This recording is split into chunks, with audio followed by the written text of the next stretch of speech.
I get it. I get why people say the MCU is in shambles. The Marvels is another prime example of just how unbalanced and directionless this all feels. I bet you thought I was gonna say it's because of the women, right? Nope, not today, friends. Let's get into it.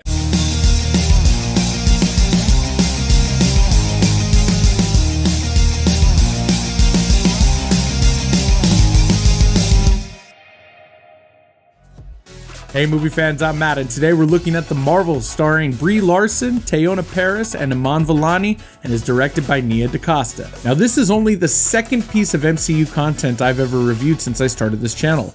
My very first review was Guardians of the Galaxy Volume 3, which I absolutely loved. And if you need a good laugh, I'm sure there's enough basic of me in there for you to enjoy. I'm looking at you, Blade Trinity, X-Men Last Stand, and Rise of Skywalker. Boy, I never realized I was the baseline for dialogue delivery for Madam Web. He was in the Amazon with my mom when she was researching spiders right before she died. Anyways, the MCU is an obvious cornerstone to the cinematic universe experience, and something frankly we're probably never going to see again, no matter how many times Sony tries to make a Spider-Man-less cinematic universe. Since the end of the Infinity Saga, the MCU seems to have lost a lot of the magic they once held. Every piece of content that has emerged has really been hit or miss, and it's mostly been misses. And it's even to the point that there's MCU content out there today that I haven't even watched. Now, I'm not going to dive into the intricacies or the politics of Disney and the decisions they've made on behalf of their content. We were just discussing ideas of what to do with the new Prince Eric movie. Put a chick in it, make her gay! There are plenty of video essays and articles breaking this all down. A simple Google search will take you down that rabbit hole. And I'm not going to bury the lead here. I don't think this is a bad movie, but it certainly has a lot of problems. Nia DaCosta, coming off her remake of Candyman, takes the helm in a sequel that finds Carol Danvers getting her powers entangled with those of Kamala Khan and Monica Rambeau, forcing them to work together to save the universe. And that initially right there is the first problem.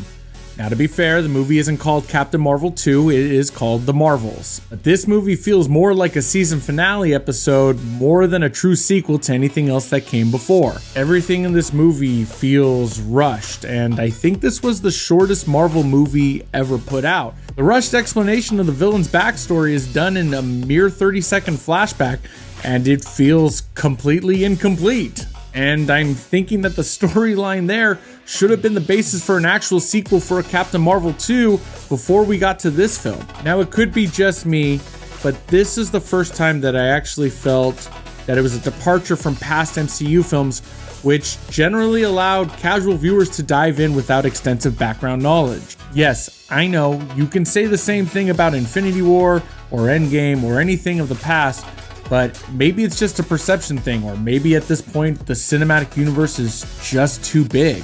Honestly, this film flat out requires you to watch 2 TV shows and a movie to get fully caught up to speed for what's going on here. And even then, the film rushes through with exposition and backstory to try and fill in those viewers who haven't seen the previous work to bridge all of this together, and it feels chaotic. The MCU often faces criticism for its forgettable villains, and The Marvels doesn't break this pattern. Villain of the week is the same, and honestly, I'm not going to spend any time on it because there's nothing to say. Brie Larson reprising her role as Captain Marvel is fine in this. I don't think she was bad at all, but her character's growth appears stunted. Unlike her stronger, and I loosely use the term here, personality from the first film, her character in this kind of seems to lack balance or even confidence for that matter. Teyonah Parris, known for her role in WandaVision, contributes a good performance. However, her character doesn't really stand out. It kind of echoes the general sentiment of the film's mediocrity. And I feel like I shouldn't have to say this, and I know a lot of people say it, but it's not comic book movie fatigue, it's mediocrity movie fatigue. The writing of this film further compounds these issues, and resolving character dynamics that have been set up in the past, and any growth is done in unbelievably short periods, and it's super perplexing. There's a moment in this film that transports us to a world that is so eye-rollingly over the top, and I can't help and feel that this is literally one of the most blatant reflections of the current state of the MCU. It's awful. It's awful. I literally was watching like, this movie's not that bad, to, dear God, what am I watching? But among all of my doom and gloom, there is an absolute bright spot in this movie, and I will continue to be unapologetic towards my feelings about this. Iman Vellani, Miss Marvel, she is the breath of fresh air for the MCU, and she injects so much vibrant energy into this film. Now, her show on Disney Plus was pretty good, and I'm probably among the handful of people that actually like that show, but that is primarily because of Vellani. Her charm and charisma make her a standout element, and honestly, I want more of her in the MCU.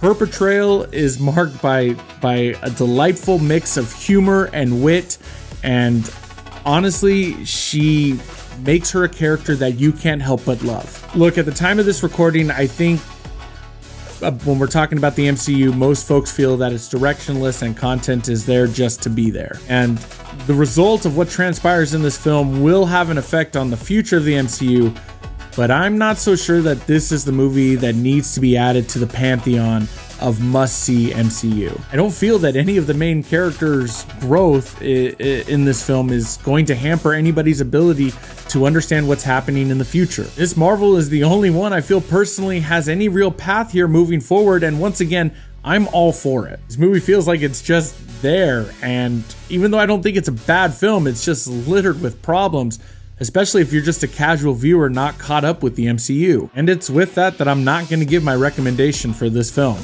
If you're an MCU fanatic, you've already seen it, but looking at the box office numbers, ain't nobody else has. I just hope that all this retooling going on at Marvel can bring us back to glory days.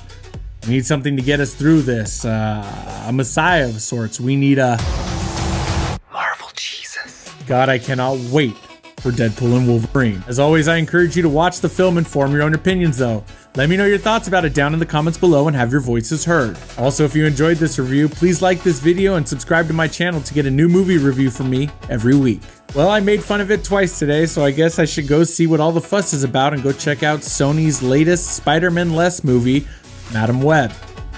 My bar's at the floor, but it couldn't be the worst movie of all time, could it? Could it? Thanks again for watching, and I'll see you guys at the movies.